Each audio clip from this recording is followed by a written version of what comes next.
One thing we've always said is that we're not tied to a technology. So even though like the mobile phone is a big piece, like our mission transcends technology, right? So whatever it is next, we will be there and we will be taking advantage of it to deliver the results that we know we can.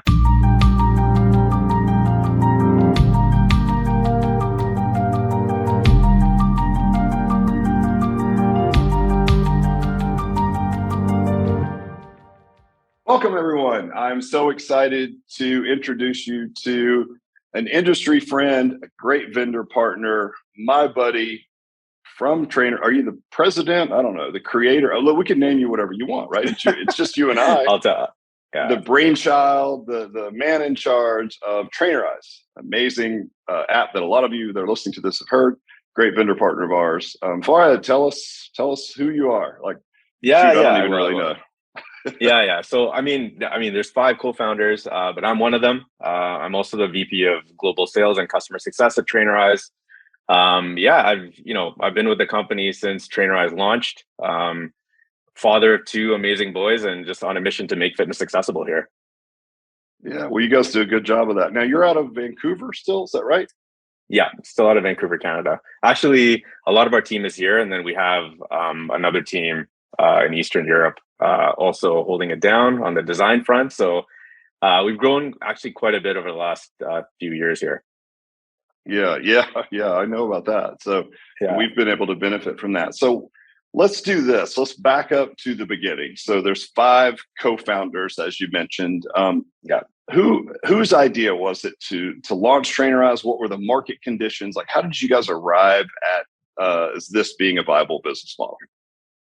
Yeah, so great question. So we actually had a journey similar to yours, where we were trying different things, and we learned a lot about the industry through the trial and tribulation that we went through. But it all started actually right after university. So Sharad is the CEO. I was the COO at the time before we got acquired in 2020. But basically, the 2 of us, we were at the same software company after school. And we're both computer science grads from the University of British Columbia. We met the rest of the co-founding team at that company. Like we were just all working together. And then Sharad had an accident actually that he needed physio for, and he was using those like little cards, those stick men that they give you when you go to physiotherapy, and trying to figure Right. out what to do. And so this idea of the first company called Gym Technique was born. Out of that experience. So, there has to be a better way for us to be able to deliver these workout instructions to people so that they can actually follow along, do it, track it, all that stuff. And Gym Technique was this sort of pre-canned workout, send it to the end user, like the early days of like the first fitness apps that came out. Roughly what time period was this? So this is like 2008, 2009. So there was not many fitness apps on the market at the time, right? No, and this is on BlackBerry too. So it was actually, yeah. Wow, so it was a BlackBerry crazy, fitness app, right? Yeah, it was cool actually. Like they won awards for it. It was going really well. And then basically, with the launch of the iPhone and all these other kind of touchscreen devices that came out, it kind of pivoted to, hey, like everybody's kind of moving off of BlackBerry. Trainers were getting in touch with us saying, hey, this is awesome. I would love to sort of use this with my members. How could I do that? So then we kind of launched this campaign to do some research on the industry and see if there would be an opportunity to work with trainers, right? And then also, like, throughout university, Sharad and I used to struggle with this all the time. Like, we used to go to the gym, not know what to do when we were there. And so we identified, like, we're just like, man, that's a pain point that I feel like a lot of people have, where that it's hard to get access to a fitness professional because of the money or whatever it might be. So we decided to like kind of go on this journey, pivot Gym Technique into Trainerize, and that was kind of late 2012. Early 2013, we officially launched, and we just hit the ground running with this trainer-facing app, which was not that pretty at the time, I have to say, but has come a long way since then. So. Yeah, I love that, because I think that's, every entrepreneur should hear that. Like, it starts with a personal experience of something that's maybe not that great. So then you kind of zoom out, you take your level of expertise, you look around, and there's just a problem, right? For lack of better terms, There's a problem in market. You then build the machine to solve that problem, right? Do your market research or whatnot and bring it to market. So that's cool. I mean, that's what, as opposed to say you fall in love with your app first. I think Steve Jobs said this really well. He said, we've really pushed our engineers and not to just create this really cool technology and then take it to market, but we start with the customer experience first, which is kind of like Sharad at his first physio session, right? What's that experience like? And then we work our way backwards to the technology, which is really the right way to go about it, and you're able to, when you are the one experiencing that problem, and then just so happens that you're perfectly aligned to have the ability to build the solution to that problem. It's a really cool way to go about it. So yeah, man, that's awesome. So that's the history, right? And 2013 was oh yeah, go ahead. Sorry. Yeah, I was going to say, just I was touching on this earlier, but I think that first experience of gym technique was a really big learning experience for us in the member side of things, right? Like learning how to deal with the clients, the members, deliver that experience to them. And then the rest of it has been connecting the trainer to the member. And that's how the mission was kind of born, to make fitness accessible, right? So we were just like, man, what if we could connect everybody in the world with a fitness professional? And I know it sounds like a lofty goal, but we actually feel like it's an achievable one, and we're pushing every day to try to kind of make it happen. But to your point, like 2013 was when we kind of kicked it off. Yeah, but you're right? Everybody's going to be more successful with a coach. I mean, you guys have experienced it personally. And really, a lot of times it's just the vehicle is the roadblock, right? And it could be, if it's an in-person session, certainly we do it at what we think is a very, great value, if you will, by putting people into a small group session as opposed to one-on-one. But I think for a lot of people, even for that population, we're very specific with our real estate choices and our customer avatar. And, our customer avatar is 45 to 65 by default, because personal training is more expensive. But to your point and your company mission, I mean, you've got to bring the price down. And the best way to do that is to not have a live individual standing in front of you, right? It's just that time lever, really. And the app allows you to do that. And we'll get into like how we used it outside of our business as well. But I'll speak to that for a second. So like how what's our relationship with you, right? And I don't think people know the history of that. Everyone knows that we use you guys. They know that we've got this amazing white labeled version built. But really, it started with us, for the same reasons. Like, we need to solve this thing. Like, we don't have a good vehicle to communicate with clients, not only while they're in the gym, but also outside of the gym. Because a big part of what a personal trainer does is not necessarily stand there and count reps for those 2 or 3 hours a week. It's like there's the rest of the hours of the week, right? To get people to adhere to certain habits, to give them homework on whether it be steps, and of course, a lot of people that aren't listening, you guys pull wearables in, MyFitnessPal, all these tools are connected and work seamlessly through the app. And I think getting people to do things outside the gym is more important even than getting them just to show up for sessions. That's almost easier to do in a lot of ways. And a lot of trainers listening to this are like, yeah, no kidding, right? So for us, it was a perfect vehicle. I think we ran an RFP, right? Request for proposal. You guys had the most relevant. I jumped on the call, I think, with you, right? Trevor was like in Thailand. I could hear like chickens in the background. I'm like, where are you? It's like, oh, I summer in Thailand. I'm like, good for you, bro. But you can work from anywhere, right? And so you guys really, because of your experience with it personally, I could tell it was like the other folks we talked to was a little bit of a disconnect. You spoke to it like you'd experienced it personally. Like, oh, I know exactly what you're looking for. It's like, oh, immediate connection, right? So it was a super easy choice for us. And then we just had a little bit of dev cost in getting a couple of alloy functions built into the app. But the thing we loved about it, and I think the smart move is like to build our own app. And I'm sure you've run into people like, oh, we want to build our own app, right? It's like, are you crazy? I mean, because by default, then you're in the app business. To spend all the time and resources to build an app when it's not your core business, just to run your own business, is a terrible idea, because guys like you, your company, you've got an app that just does that. So you're always going to innovate and just run over anybody who's just running a one-off app just for their own company. So for us, it's like, okay, the smart move would be to partner, pay some dev cost, get some specific things built that we need. But then we get the benefit of all the innovations that you guys are putting out into market all the time, which, by the way, you do an amazing job, and you always launch them thoughtfully, and it doesn't break the stuff that we already have built, which is super important, and all the sort of pain points of most technologies. We haven't had that with you guys. So props to you. I'll give you that. But that's why we chose you guys, is because we really we need these functions to run this business. but also we want the innovations that are coming because technology is so fast, right? So many innovations coming all the time. And you guys always seem to do a good job of bringing on things, but in a thoughtful way where it can be scaled. You can then communicate it well. You know what I mean? Because shoot, I'm sure you guys have all kinds of wild, crazy ideas you could throw into the mix. But if people can't absorb them and put them into play, it's for naught. And so I think you guys have done a good job of that. And we're really happy to come alongside you with some of those advancements. It's been amazing. No, I love that. I mean, we do put a lot of effort into how we listen to our community, our customers. I think Alloy has a really cool system that you guys have like all developed. And one of the things actually from that RFP, I still remember doing it in like 2015.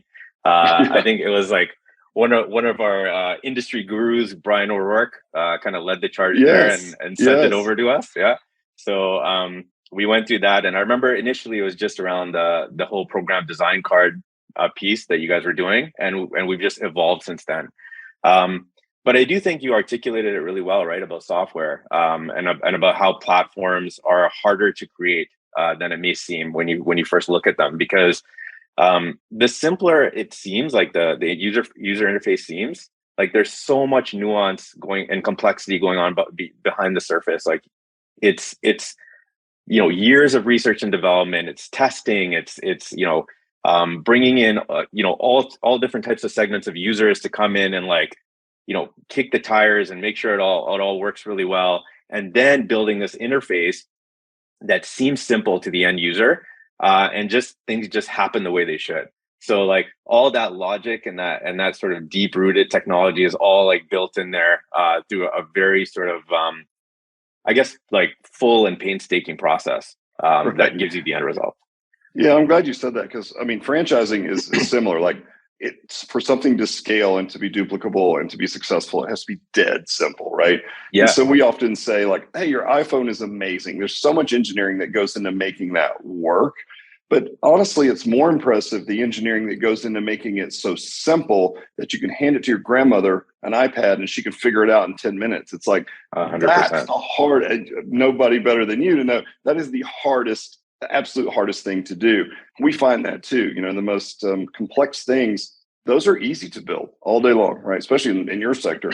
But man, to make them simple takes so much effort, and you have to consider customer experience, and you're probably teaching it to maybe the bottom third, right, of the tech savvy crowd, whatever that is. So it is insanely difficult. So I can't imagine, like, it's hard for us in a franchise structure. I think we do pretty good. I think you guys do amazing. And so I fully understand exactly what it is that you guys go through to build that. I think all the beautiful stuff about Alloy, right? In terms of like because I remember we started like in 2015, you guys were around years before that. But when you started that whole consulting piece and you introduced technology into the whole equation, I had a chance to kind of learn more about like how you approach training, that whole small group system and everything that you guys have. And I feel like all of that pays dividends to a franchise who not only get the branding, the setup, everything kind of dialed in, but all the technology, all the systems, hiring practices, A to Z, consulting for that particular location.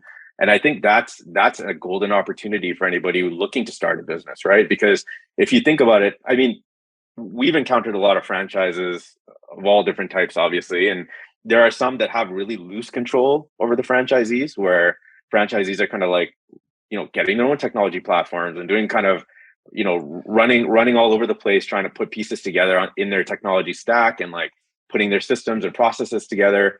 And then there's other ones that are really dialed in. And I think the ones that are dialed in see the most success because it's just about running an already successful system over and over again. So I think you guys have done a great job of that.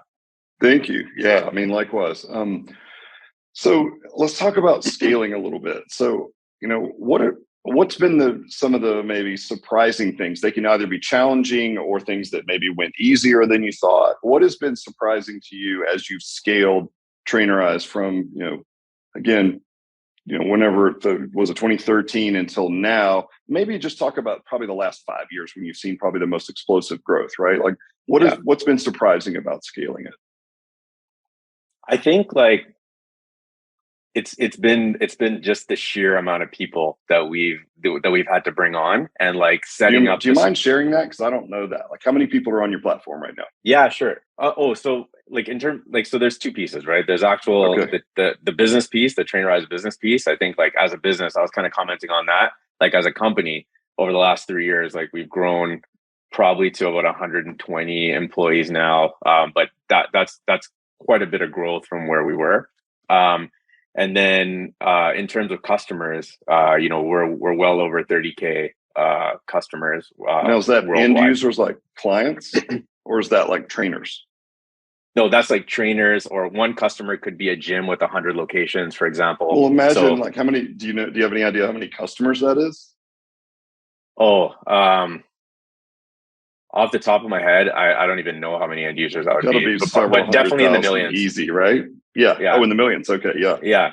Because I Yeah. mean, How some of cool is our some that? of our clubs, like we work with, like, for example, with a Lifetime, for example, right? And they Yep. have 160 locations, all their members. So we have customers that have these large tranches of members that are brought into the platform. So it's definitely, I'd say, the numbers up there. So, so the surprising part about, like, do you ever? I'm not sure if you're great at celebrating wins. We're not really good at it. Like my favorite tweet ever was Elon Musk the day he became the wealthiest man in the world, and he posted the article, and then he said, "Isn't that interesting? Dot dot dot. Back to work." And so, I'm not saying we shouldn't celebrate wins, but we're notoriously Yeah, bad at it because the goalpost is always moving, and as there's ups and downs in entrepreneurship. I think you touched on that earlier, but I think the real key is that you're just making progress, right? That you're always moving forward, and there's always another challenge, and you overcome that, and then there's another challenge, and that's sort of what you learn to love, is that, right? The process. Because we talked about this before. I think it's called Cantor's Law. It's a Harvard professor, and she's like, I mean, it's kind of a silly, like, to name a law after it that just says everything in the middle feels like failure. Because like when you and your partners were setting out to build this thing, you're so excited. Everyone loves a happy ending. Everything in between is terrible because it's two steps forward, one step back, one step lateral, two steps. You know what I mean? It feels messy, and it can sometimes feel like failure. So what have you guys done to just sort of stay the course, keep each other motivated, and understand like how to get through that middle piece? I know you're still in it, but like, I mean, obviously you can see the light at the end of the tunnel. You've already sold, which is great. Are you still working there, by the way? I couldn't yeah. tell if So you're just okay. You yeah, still have a I job, or kick I you're kicked on this the off with beach my right new now? title. Okay, No, cool. That's yeah, no, nice. definitely still working. So Still working how here, did you and manage that middle piece, like as a team? I think innovation, to be honest. Like I think just this industry is a very exciting industry to be a part of, right? And the energy from everybody. Like we love the customers we have. We love, dealing with franchise operators, the trainers, so the individual trainers, the boutique studio owners, the large enterprise clubs, all of them have such exciting sort of issues they need to tackle, pain points. And I think like that's the exciting thing, is that technology, like I feel like that tip of the wave of technology is always advancing so much, especially in the fitness industry. And we're bringing in things like wearables, right? You have the Apple Watches, Aura rings, like all of these like AI devices are coming in, and then you have these like body fat scanners and all these different pieces That's right. that build, I yeah, that dude, I build up cannot this even imagine. picture. I'm literally hyperventilating just because I Yeah, forgot. Like, you pull all of that in, right? I should know yeah, that, but like, I'm probably the least qualified guy on my team to have these technical talks with you about the app. But yeah, I forgot about it. And that stuff is moving so quickly, and you've got to yeah. constantly be looking and pulling those things in, right? Yeah, and I think that's the exciting part, right? Is because it's sort of like when we unlock something new for our customers, or like for trainers, like, we've introduced so many different modalities of training now, right? So we have like obviously fitness, but then we've introduced like habits, so habit programming, Yeah, we lifestyle love that, by change. the way. Oh, thanks. And then we're going heavy on the nutrition side now, right? So we're investing heavily in nutrition, and we strongly believe, over the next 5-10 years, nutrition is going to be a massive piece of like how this whole puzzle fits together, and it's going to be this kind of 360 health and wellness approach as we kind of move into the future here, right? And then also encompassing that whole hybrid omni-channel kind of conversation that we were talking about before, where if for example you can't afford in-person sessions, now you have this ability to mix and match in person and online. So you can make these hybrid packages. And more importantly, you can meet the member where they are now, right? So if they're training at home, in the park, whatever they love to do, you can kind of build that into their training plan and still own the whole program as a facility, right? So it's not just tied to people coming in and working out and doing what you have to give them. You can build your workouts and your programming around their life and like where they like to play. So all these things are really important pieces, and I think that's what excites us. Is it's just I know it sounds like cliche, but it's making fitness accessible, right? Like at the end of the day, like Dude, I it get is it. giving Like, people access to it. Yeah, yes. Yes. yeah, Well, that's being true to your core values. And exactly. if you have a purpose, right, in your life, you'll work it really hard. I mean, everyone Yeah, finds this. Like people are like, oh, I can't, I'm not happy or whatever. Like it's like you just need a purpose. You just need a reason to get out of bed every morning. If you have that, if your why is that compelling, yeah, it sounds so corny, but it really doesn't feel like work because it's your mission. It's what you set out to do. Becomes your yeah, DNA. It's part of who you are as a person, as a company. It trickles down to your 120 employees, and everybody gets up every day with the same mission in mind. And it's a noble mission at the end of the day. I mean, making the world healthier. I can't think of a more noble thing to do, especially in light of like the last few years and kind of what's happened. So it's actually a yeah, perfect segue. I know for us during COVID, we had Trainerize, and since we are an in-person personal training brand, people pay and they pay monthly, but they get like either 4, 8, or 12 visits just to keep it simple, right? So 1, 2, 3 yeah. times a week kind of idea, and they buy a Mhm. membership for that. And then we were using the app for maybe it's the third workout a week, a vacation workout, a couple of mobility moves to do at home, Yeah, nutrition, step goals, habit change. Those were all, again, all the things outside the club. Then this, COVID thing kicks off, right? No one saw it coming. I mean, geez, and what a shock to the system for our industry. yeah, But what was awesome for us, and we actually up until this year, since it's kind of gone, we had these numbers in our franchise disclosure documents, what our retention was for COVID.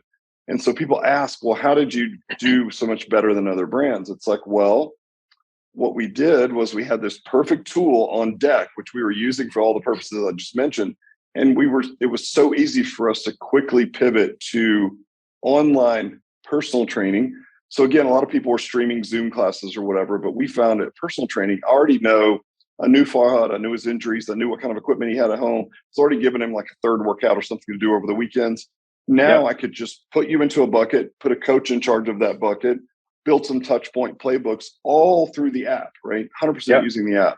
And it became like the perfect tool for COVID. So tell me, I'm assuming it blew your business up, but I mean, tell me what COVID did to Trainerize Yeah, I mean, you're or exactly for right. Trainerize. So yeah, no, so you're exactly right. Like I'm first of all, I'm super happy to hear, how that all worked out. I mean, we worked really hard in the beginning of COVID, just to also adapt to the change, right? Like we knew everybody was going to be moving to video. There were going to be these on-demand class recordings. So we actually bumped up all our video sort of feature sets that we were like thinking of implementing, sometime in the near future. We just bumped it all up, built it out right away. And then people were using it, in ways to kind of deliver that programming, just the way you were describing, and also like keep those in-person sessions going through Mm-hmm. our video feature set, right? So it's sort of like a Zoom meeting, but inside a Trainerize that we built ourselves. And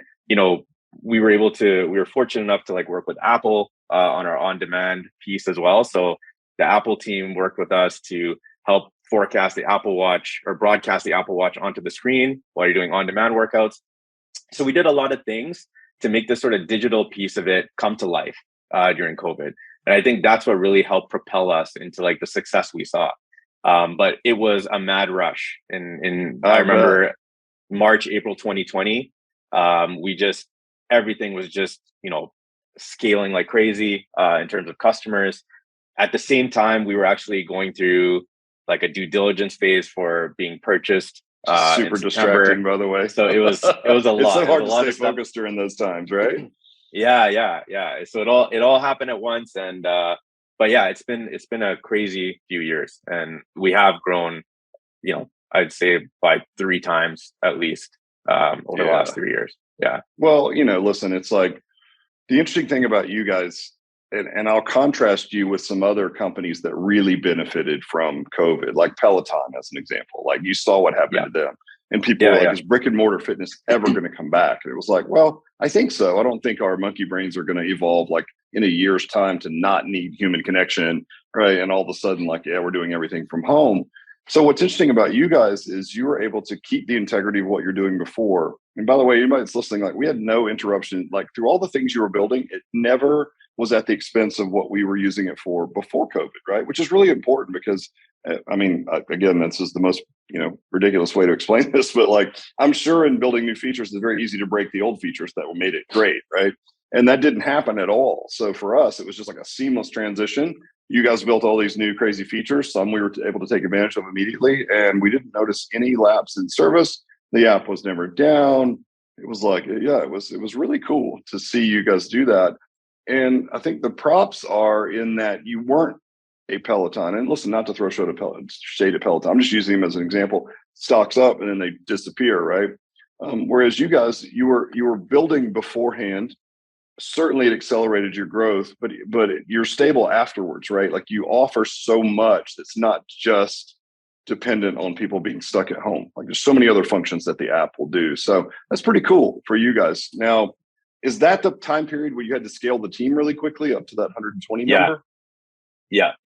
So 2020 till now, man, it's been rapid growth in the team. So I mean, on all fronts we scaled, right? Customers, team, you name it. It was growth all around. How did you keep the integrity of the app, maybe even your culture? How did you keep those things together when you're scaling that quickly? Because that is very difficult to do. It was challenging. I'm not going to lie, but I think moving to remote only, just because of all the tools that exist today, I think like we had a good toolkit to like manage the company remotely already. So even though we were in person, we were using all these tools, and they just naturally all those companies, I guess, stepped up during COVID as well. So it kind of gave us all the tools we needed to keep operating well, right? The only thing that was really challenging is obviously nobody could see each other. So we'd have to do sort of all our cultural stuff remotely, right? So we'd have like Right. group gatherings and quiz games and all this stuff that we'd have to do to keep people engaged. So you did a lot of those things to try to keep that engagement. Oh yeah.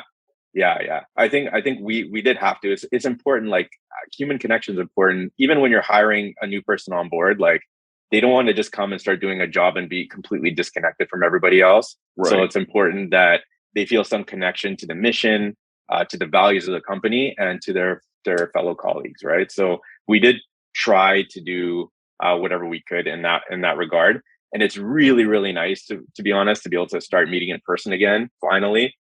So that door's opened again just very recently, so we're starting to take advantage of that now too. Yeah, I have a buddy who owns a tech company, and he said he was surprised because you would think of all industries like your business would do the best with remote work. And he's a very progressive guy. He's in his 20s, super successful. And he's like, look, we're having people come back to the office at least 3 days a week, because what he found is that when people are working from home, this was just his assessment, was, when you're in an office, you sometimes stay. Yes, the job is great and the pay has to be relevant and competitive and all that. We get it. But the culture is a big deal. And part of the culture is just the team that you get to go hang out with. You spend a lot of time with people every day. When that was taken away, he found it interesting that his relationships became more transactional, meaning like, well, if I have to sit home and work in my underwear and I'm doing it for you for, X, I'll just go do it for the other company for Y, because nothing else matters. Like there's no commute. I don't know anybody there anyway. And so I was surprised, very progressive company, to force people to come back to the office, because creativity, like productivity is great, but creativity was down. Culture, didn't find it as easy to hang on to like good culture fits because there was no culture, right? So props to you guys for being able to do that. And I know, like you said, he said the same thing. I'm so excited to see people face to face again. Yeah. Kind of like with our members, like we're not evolved enough to not need human connection. Like we need it still. Yeah.